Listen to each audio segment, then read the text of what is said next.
আবারও একটি patient review video আপনাদের সঙ্গে শেয়ার করছি।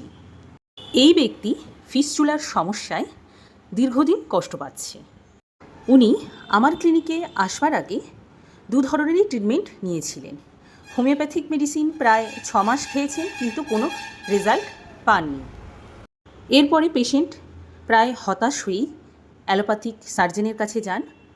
অ্যালোপ্যাথিক ডাক্তার ওনার ফিস্টুলার পজিশানটা দেখে বলেন যে যদি আমি এই ফিস্টুলাটা অপারেশন করি তাহলে সাকসেসফুল না হওয়ার সম্ভাবনাই সবথেকে বেশি থাকবে।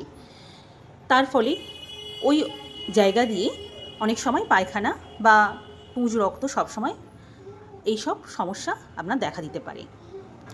তারপরে রুগী আমার ক্লিনিকে ট্রিটমেন্ট নেয়। আমার কাছে মাত্র 4-5 মাস ওষুধ খেয়ে রুগী কতটা সুস্থ আপনারা রুগীর মুখ থেকেই শুনে নিন। হ্যাঁ বলুন, আপনার কি সমস্যা ছিল বলুন একটু। আমার সমস্যা বলতে গেলে আমার ফিস্টুলার সমস্যা ছিল।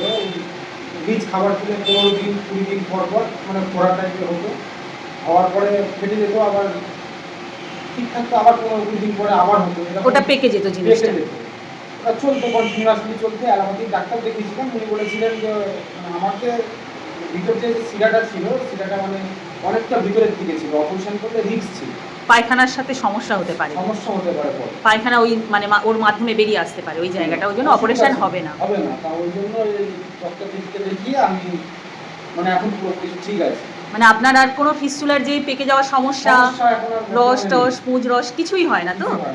কতদিন এরকম মানে মানে এই যে একদমই হয় না এরকম মানে ভালো আছেন, কতদিন ভালো আছেন আপনি? এই কষ্টে কতদিন ভুগেছেন?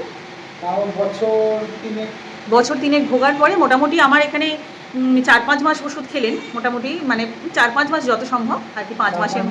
হ্যাঁ, মোটামুটি আপনি এখন পুরোপুরি সুস্থ।